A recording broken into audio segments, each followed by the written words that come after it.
¿Qué tal, amigos? Bienvenidos a una nueva edición de Perú Reporte. Como de costumbre, compartimos la mesa de conducción con Violeta González. Violeta, muy buenos días. ¿Qué tal, Rolando? Buen día. Vamos a tocar dos temas que de una u otra manera están vinculados por ser parte de la efervescencia de la coyuntura política. Conversas hoy día con Lucho Flucker, ¿verdad?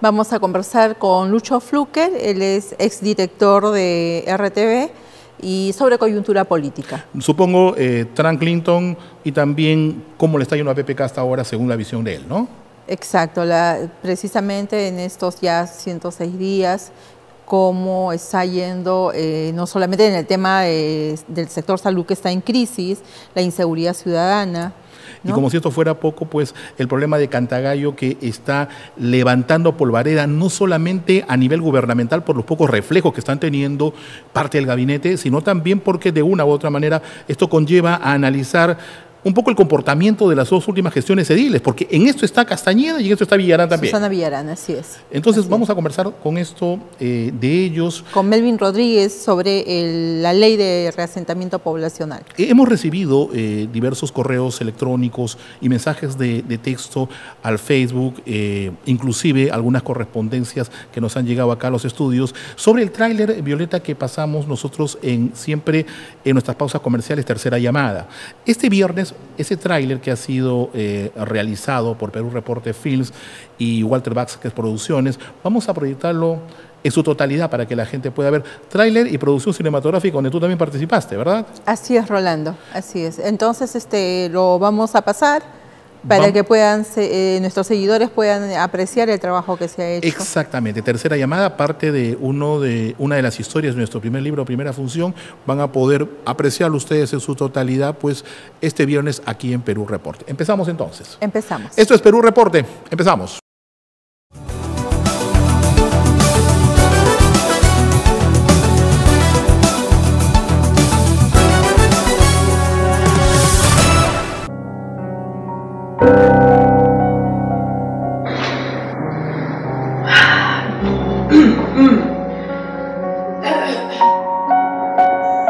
Nicolás, ¿puedo empezar? Sí, pero levanta un poco más la voz, ¿eh? Querido, yo sé perfectamente en qué tono debe ir mi voz. Es igualita a su padre. Por cierto, ¿no te tocaba irte a vivir con él? Sí, mami, es un mes cada uno. No me recuerdes ese día. Hay eventos en mi vida que preferiría que jamás hubiesen sucedido. Ay, pero todo cambia, Karen. Y hoy soy un hombre nuevo. ¿Quién es Paula? Es la novia de mi papá. ¿Te dijo Diego que nos vamos a casar? Para eso has venido, ¿no? Si me dieran a escoger, no me iría de viaje, pero tampoco me quedaría. Me gustaría irme a un lugar donde no pueda verlos, a ninguno de los dos. Dayana. Deseo que seas muy feliz al lado de ella, que te alcance la plata. Los chicos de hoy en día consumen droga y de repente la hija de Karen en algún momento lo debe haber hecho. Que seas feliz, que llegues muy lejos. Trata de ser feliz cada día, hija.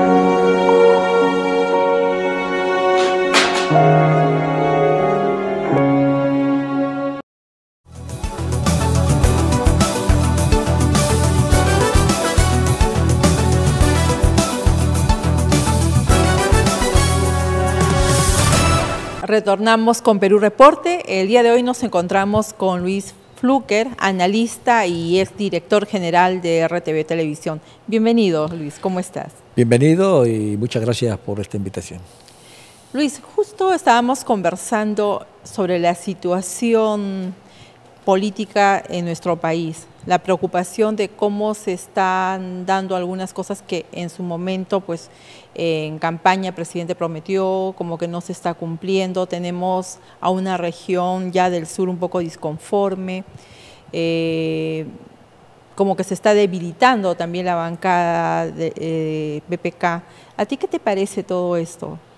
Yo creo que hay que ser objetivo y más allá de lo que uno quisiera, porque todos tenemos derecho a tener simpatía, hay que reconocer que Pedro Pablo Kuczynski está gobernando con un presupuesto que fue aprobado por el Congreso anterior. y que fue gastado, algunos dicen, casi al 100% por el expresidente Ollanta y por sus ministros, por lo tanto tiene una caja vacía.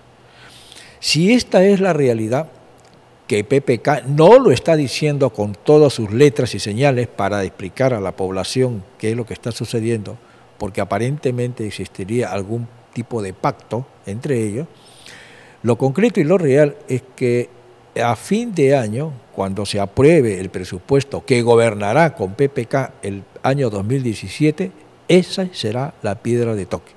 Me parece positivo que las diversas regiones estén avisorando lo que va a suceder para el próximo año, los proyectos.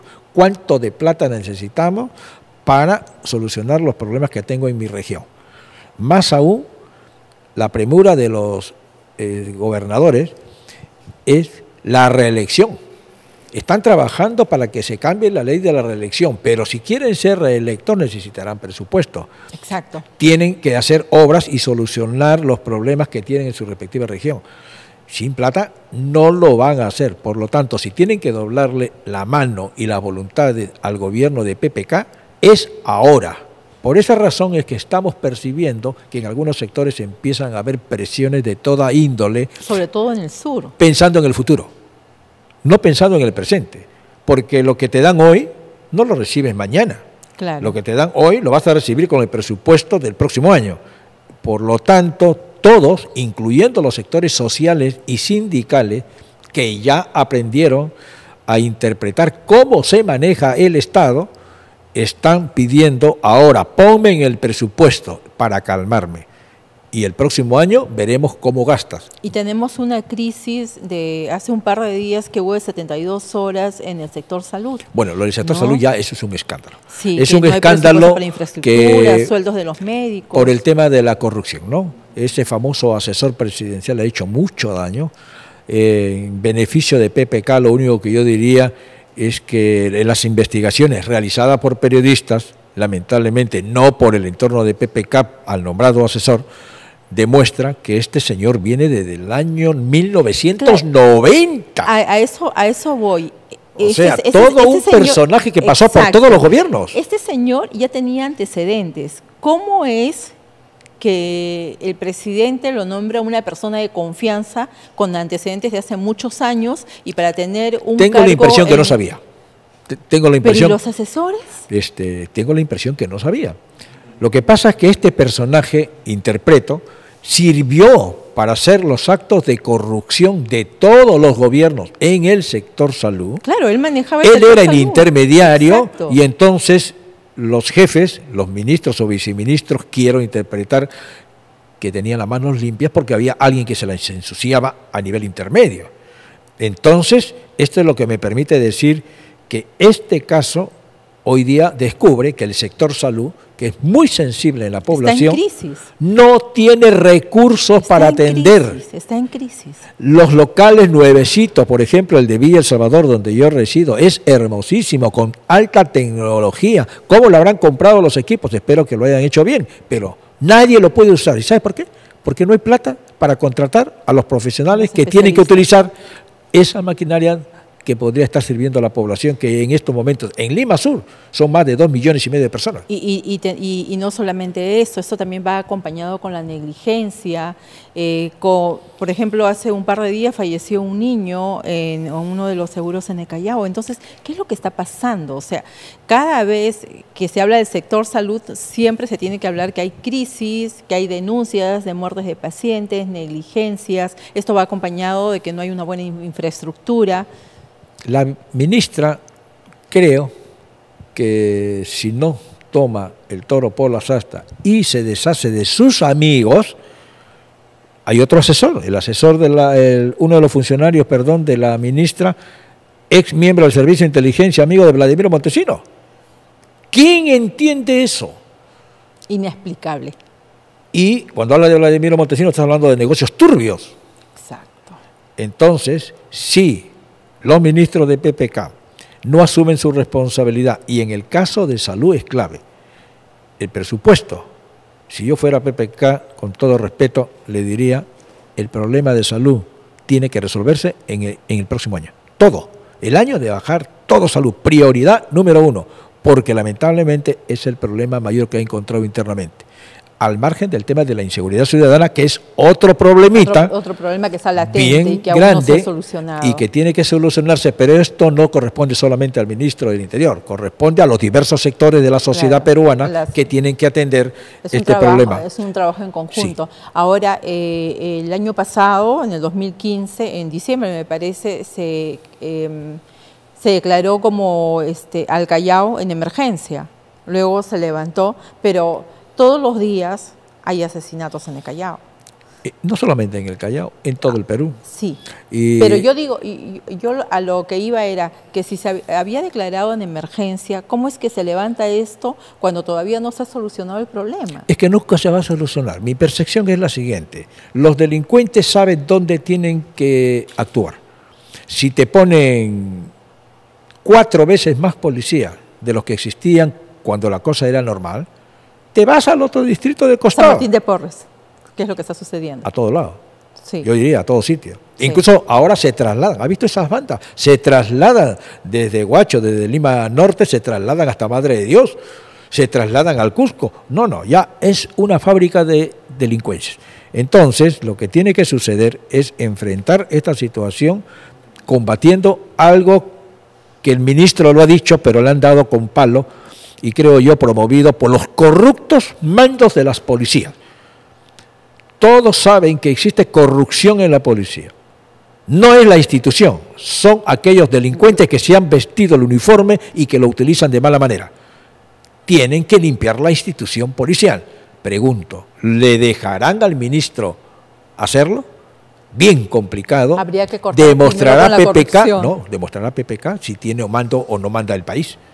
Porque ahí lo están presionando. Estoy convencido y seguro que lo están presionando. Y el ministro tiene que cuidarse para que no le ponga una zancadilla para que no se lo tumbe. Y tan vergonzoso lo que pasó hace poco con este juez que soltó a 20 delincuentes, a toda una banda. ¿Viste? Esa es la corrupción. Vimos en la televisión cómo la abogada le lanzaba besitos a uno de los delincuentes, cómo celebraban antes que salga la sentencia, levantaban el dedo, ¿no? Lógico, tienen jueces, tienen abogados, tienen fiscales, tienen policía. El sistema de corrupción que existe está comprobado que existe. Vale la redundancia, pero contra eso nos estamos enfrentando. ¿Cuántos delincuentes hay en el Perú? Yo te aseguro que son pocos en relación a los más de 30 millones que somos. La diferencia es que los 30 millones no estamos organizados. Esa es la diferencia. Y quienes gobiernan no le tienen por qué tener miedo. ¿Has visto la propuesta? Jueces sin rostro porque están amenazando con matar a los jueces o a las familias de los jueces para que no los sentencien a quienes tienen que ser capturados o sentenciados. A esos niveles hemos llegado. Esos son niveles de México. Nosotros los periodistas sabemos, las noticias así vienen de México, vienen de Colombia, cuando Colombia todavía era terrible. Colombia ha cambiado, pero ¿qué hizo? Votó, pues, limpió su institución policial, la que se tenía que encargar de investigar, capturar y hacer los operativos, la parte inicial del problema. Pero para eso lo primero que se tiene que hacer, pues, es combatir contra la corrupción, ¿no? Voluntad política. Exacto, voluntad política. Y escoger bien a quienes van a trabajar contigo.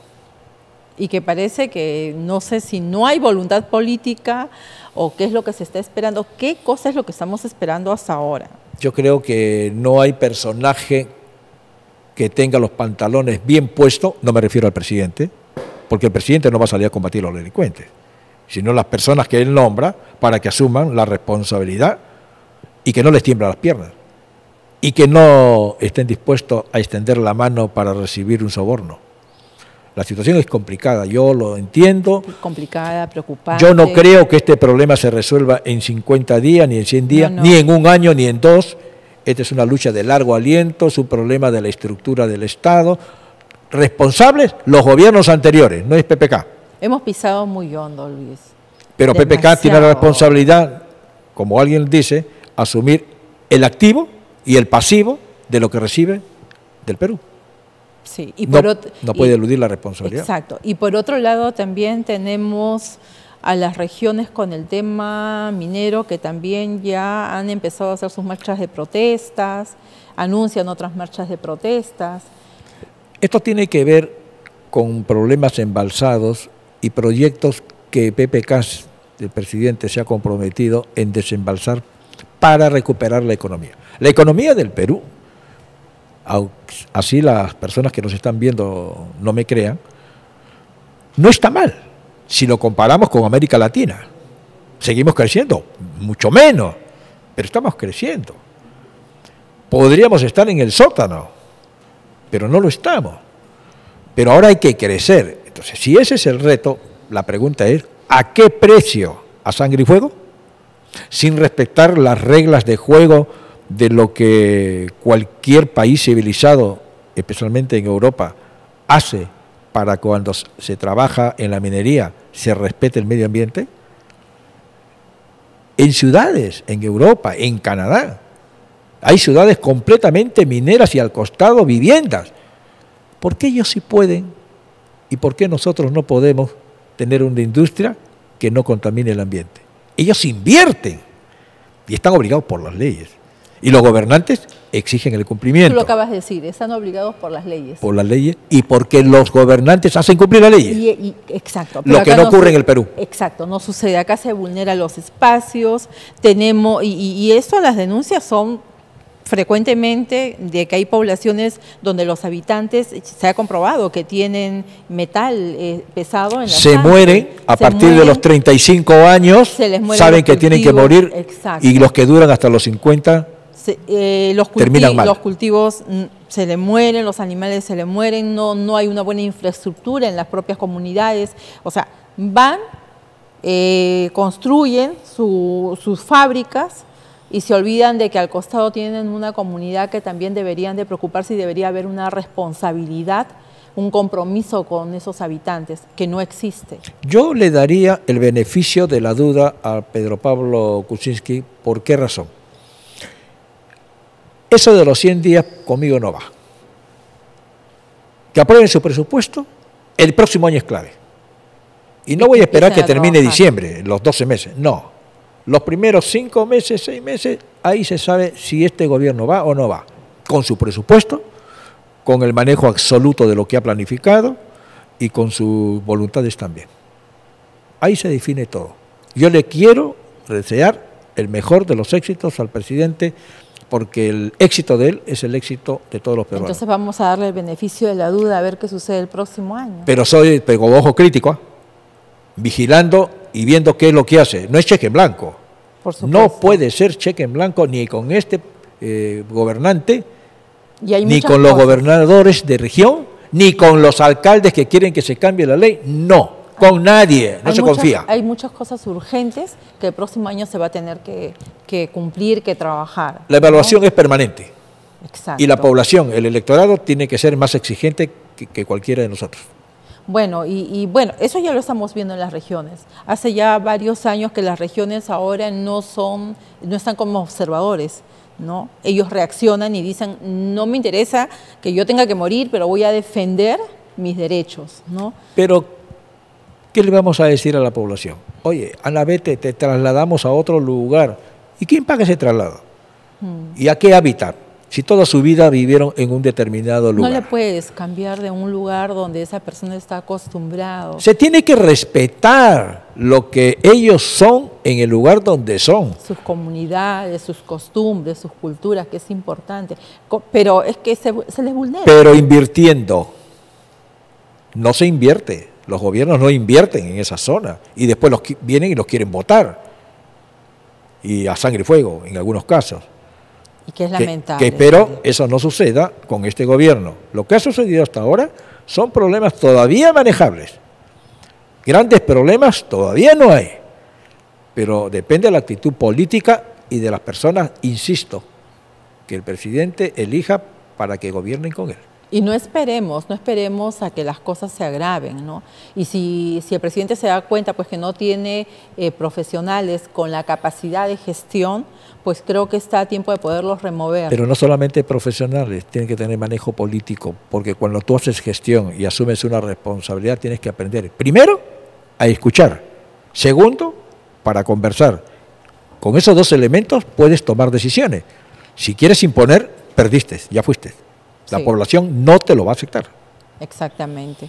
Luis, ha sido muy interesante haber conversado contigo sobre la coyuntura política en el país y bueno, esperemos que sucede el próximo año y también me gustaría volver a tenerte nuevamente en el programa para seguir conversando. Yo te felicito y termino siempre con un mensaje optimista. Yo creo que el Perú es más grande que sus problemas y que los peruanos estamos en capacidad de poder remontarlo. Dependerá de lo que nosotros hagamos y obviamente de cómo vigilemos a quienes hoy nos gobiernan. Muchas gracias por tu invitación. Gracias, Luis. Volvemos con Perú Reporte.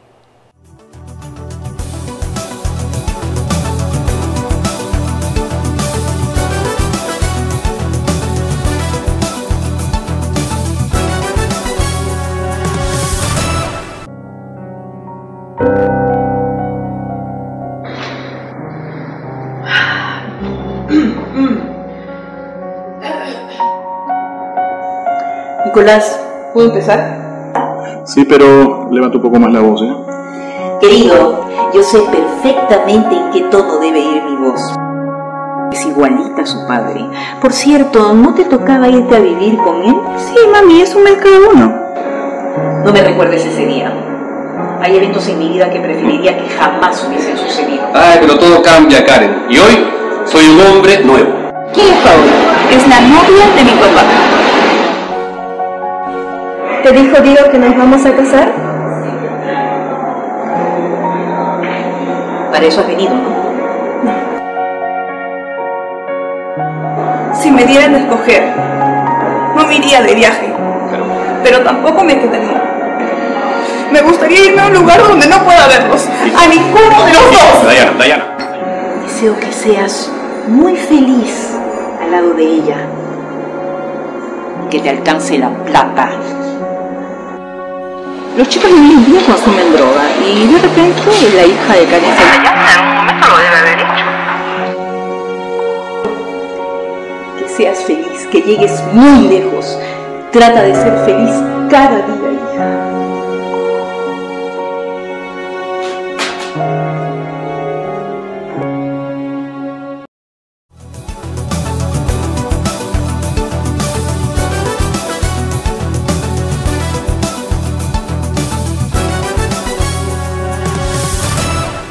Continuamos en Perú Reporte, vamos a conversar con el ingeniero Melvin Rodríguez. El tema no solamente de reasentamiento poblacional en esta ocasión, sino también los riesgos que corre nuestro país, la ciudad de Lima, en caso de un sismo grado 8, grado 9. Hay que tener en cuenta que en los últimos días, las últimas semanas, han habido diversos movimientos telúricos, si bien es cierto, de baja intensidad, pero que no dejan de preocuparnos en caso, como dicen algunos especialistas, que Lima, estando en el cinturón de fuego del Pacífico, esté en cualquier momento en peligro de tener un sismo de esa intensidad. ¿Qué vamos a hacer los peruanos de suceder algo como esto? El ingeniero Melvin Rodríguez nos acompaña esta mañana en Perú Reporte.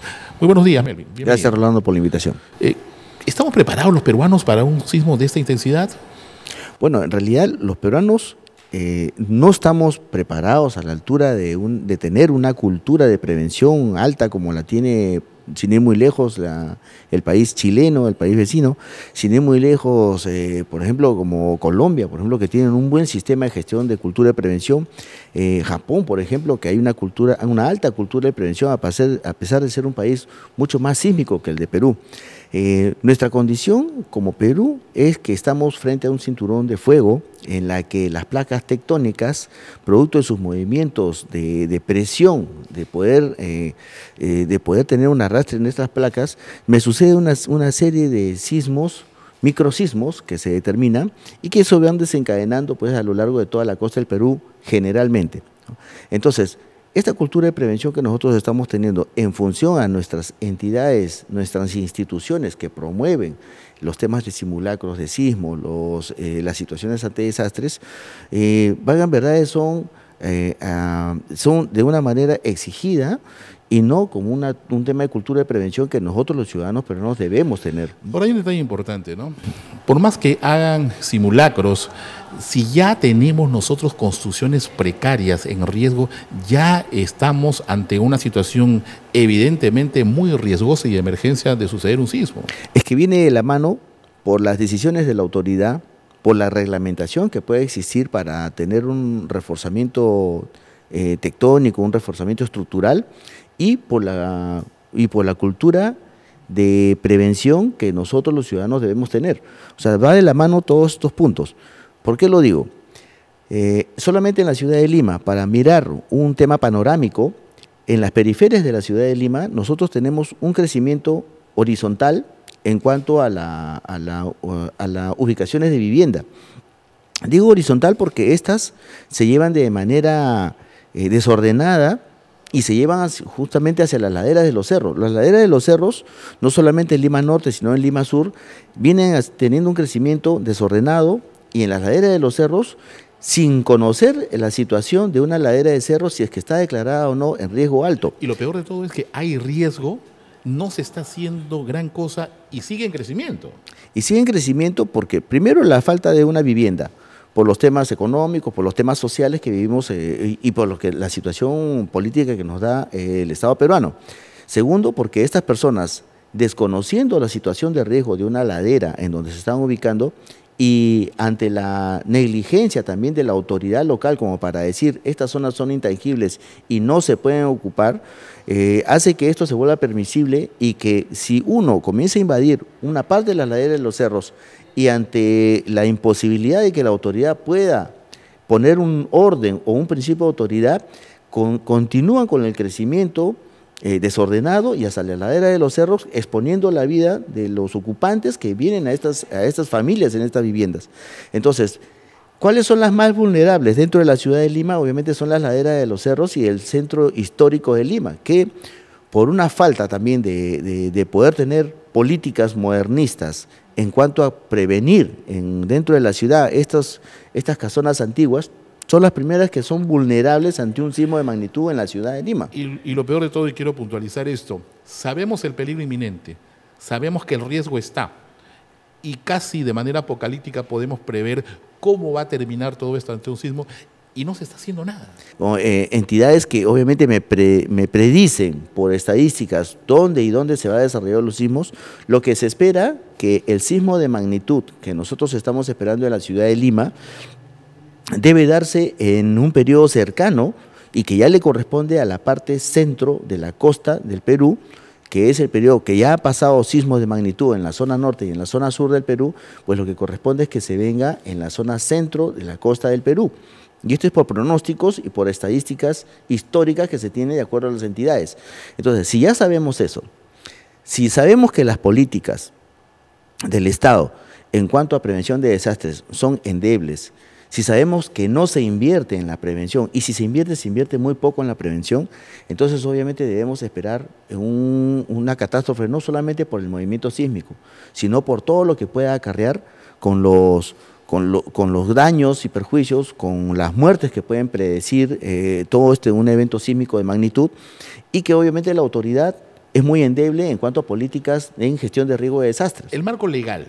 ¿Qué dice el marco legal y hasta qué punto puede amparar? El marco legal, por ejemplo, un marco legal importante es la ley de reasentamiento poblacional.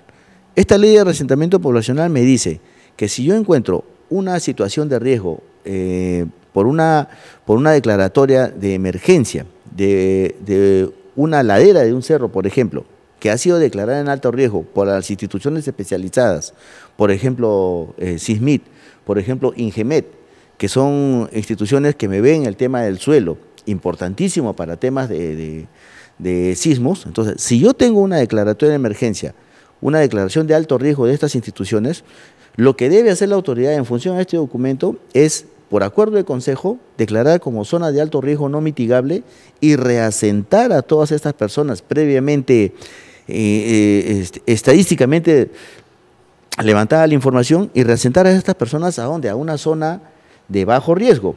Y esta zona que yo encuentro de alto riesgo debe ser una zona de amortiguamiento, una zona protegida, una zona de revegetación. ¿Qué hacer cuando el porcentaje de población en su mayoría está en una zona de alto riesgo? ¿No habría espacio para poder reasentarlos? Mire, nosotros debemos hacer un trabajo en la prevención, debemos hacer un trabajo en el antes. Solo así nosotros podemos dar los detalles, explicar cuáles serían las vulnerabilidades, los peligros que están expuestos esas personas y que obviamente van a atentar contra su vida y su salud de aquellos ocupantes y de sus familiares. Entonces, la ley de reasentamiento poblacional, en el fondo, es una ley muy importante, muy buena y de aplicarse en una situación menos burocrática, esta sería beneficiosa, inclusive en el costo de inversión, no tanto para el Estado, sino también para las personas que salvaguardan sus vidas. Pero la misma ley tiene vacíos. La misma ley no me pone exigencias a la autoridad para que haga su declaratoria de alto riesgo en un tiempo mínimo después de tener un documento técnico donde me declara como zona de alto riesgo. Ahí termina siendo letra muerta en todo caso. Es letra muerta porque la ley tiene contradicciones, tiene vacíos y no es exigente a la autoridad la ley. Entonces la ley debería tener plazos mínimos como para que después que tu autoridad local de un distrito X y donde ya te haya determinado una institución especializada que esa es una zona de alto riesgo, tú debes ejecutar, por ejemplo, que debe constar en la ley de reasentamiento poblacional, que la autoridad tiene un plazo no mayor a 60 días para poder ejecutar el reasentamiento poblacional mediante acuerdo de consejo. Pero como no dice eso la ley, entonces lo que hace es, bueno, si quiero lo hago, si no, no, porque la ley no me exige. Entonces, mientras esas personas siguen en una latente exposición de riesgo alto por una situación de desastre que pueda venir. ¿Y de cuántas personas estamos hablando aproximadamente? La ciudad de Lima alberga un promedio de 1 millón de personas, que aproximadamente viene a ser el 10 o 15% de la población de Lima, que están asentadas en las periferias de Lima, en las laderas de los cerros sobre todo. 10 o 15%, es un alto porcentaje. Es importante. Tenga en cuenta usted que la ciudad de Lima ya está aportando más allá de los 10 millones de habitantes, ya no es una metrópolis la ciudad de Lima, ya debe declararse como una megalópolis. Es un país prácticamente. Prácticamente, entonces, pero todas estas personas, por la falta de vivienda y por la desidia de la autoridad de no frenar en el crecimiento horizontal desordenado por la falta de una planificación urbana, lo que está haciendo es permitir que prácticamente se sigan invadiendo las laderas de los cerros sin tener el conocimiento si estas laderas de los cerros están o no en alto riesgo. Entonces, si yo dejo que estas avancen, obviamente estas al final las voy a convertir como favelas, ¿no? Por una falta de sociedad, por una falta del mismo aspecto social y por la falta de vivienda. Apuntando, parecería, ¿no? Es que la autoridad está permitiendo y el ciudadano ante la falta de vivienda está corriendo hacia las laderas de los cerros para buscar un tema de falta de vivienda por un tema económico, por un tema social y porque el Estado peruano no promueve estas grandes temas masivos en cuanto a vivienda. Es una expansión irresponsable, pero que va de la mano con la autoridad también, política de la autoridad, y con la autoridad, por supuesto. Ahora, para terminar, Melvin, si nosotros nos encontramos en un riesgo como este y el marco legal no basta porque hay vacíos dentro del mismo marco, ¿qué es lo que tendría que hacerse en este momento? Bueno, la recomendación es que la Comisión de Vivienda del Congreso reevalúe la ley de reasentamiento poblacional, que la haga más versátil, más ágil, ¿no? Que modifique aquellos puntos en donde, por ejemplo, un punto del artículo de esta ley dice: van a ser reasentadas todas aquellas personas que tienen más de 10 años de vivencia en la zona de alto riesgo. ¿Y qué pasa con aquellas personas que tienen 5, 7 años, 8 años? Y que tengan una situación como esa, ¿no? Y que están en la zona de alto riesgo. Yo no voy a sesgar, yo no voy a llevarme al 80% de las personas que tienen más de 10 años y al otro 20% voy a esperar pues, que pasen sus 3, 4, 5 años para que cumplan sus 10 años y recién reasentarlos. Entonces, eso, por ejemplo, es un vacío, ¿no? Otro vacío es la exigencia que yo le debo dar a la autoridad en un plazo no mayor a en función a un documento que ya está como riesgo alto. Claro, ¿no? Si no se establecen tiempos es difícil. Es difícil, ¿no? La autoridad si quiere lo hace, si no, no, porque así está determinada la ley. Y si la ley no tiene exactitud en plazos, sabemos cómo funciona en estos casos la autoridad, ¿no? Claro, ¿no? Entonces, y aparte que los requisitos para el reasentamiento son muy engorrosos, ¿no? Debe ser más versátil, debe hacerse más ágil, menos burocrática la ley, y eso obviamente puede recaer fácilmente en la Comisión de Vivienda del Congreso, ahora con este nuevo Congreso, para que haga una reevaluación. La ley está muy bien, el fondo de la ley está muy buena, pero se tiene que reevaluar para poder acortar los plazos y poder hacer más ágil. Recuerde usted que el costo en la prevención es mucho menor en el costo en el post-desastre.